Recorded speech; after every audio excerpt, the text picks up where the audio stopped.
Patrice Karadec, j'ai 40 ans de tour operating derrière moi et puis je suis à un tournant de ma carrière puisque j'ai quitté opérationnellement le tour operating pour me concentrer à la vie syndicale. Je suis aujourd'hui président du CETO, le syndicat des entreprises de tour operating. Un syndicat, c'est fait justement pour donner et recevoir.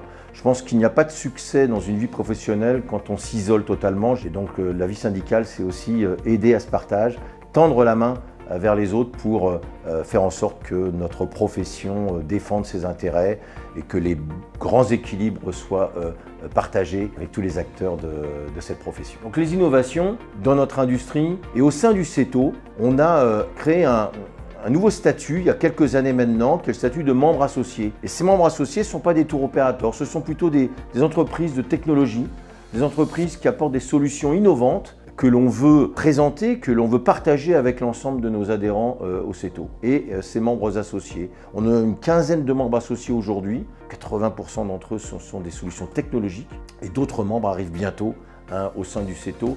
Et ça prouve que le CETO n'est pas un syndicat fermé et qui se regarde le nombril, bien au contraire, on s'ouvre aux autres et pas seulement au monde du tour operating. Mais les talents, particulièrement au sein du CETO, on sait les accueillir et on sait les mettre en avant. Il y a encore quelques années, le CETO, c'était un syndicat de grands patrons. Aujourd'hui, le CETO a ouvert ses portes à une catégorie qu'on appelle les jeunes pousses. Alors, ce sont des petites entreprises qui démarrent dans le tour operating, qui n'ont pas encore réalisé le premier million d'euros de chiffre d'affaires, mais qui sont comme son nom l'indique, des jeunes pousses et qu'on va aider à grandir au sein de notre industrie. Au-delà de ces jeunes pousses, on a créé dernièrement au CETO une commission digital et marketing qui réunit en fait une dizaine de talents, des jeunes talents de grandes et petites entreprises. Et quand on est un syndicat qui réunit aussi bien des adhérents de province que de Paris, c'est ô combien important de pouvoir créer ces rendez-vous réguliers pour mettre en avant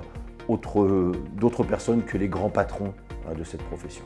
Les synergies au CETO, il y en a beaucoup. Au sein même de notre syndicat, bien évidemment, comme je disais, sans partage, il n'y a pas de syndicat. Notre syndicat partage aussi énormément avec d'autres syndicats de la profession. Je pense aux EDV avec qui nous sommes extrêmement proches, chacun défendant ses intérêts, mais on défend des intérêts communs et on est meilleurs unis que l'un face à l'autre. Mais aussi, les synergies, on doit les avoir aussi avec d'autres organismes, comme le Quai d'Orsay. Voilà, le ministère des Affaires étrangères est un organisme avec qui on travaille énormément, aussi bien CETO que DV, pour pouvoir valider les meilleurs conseils aux voyageurs, faire en sorte de sécuriser au maximum notre métier.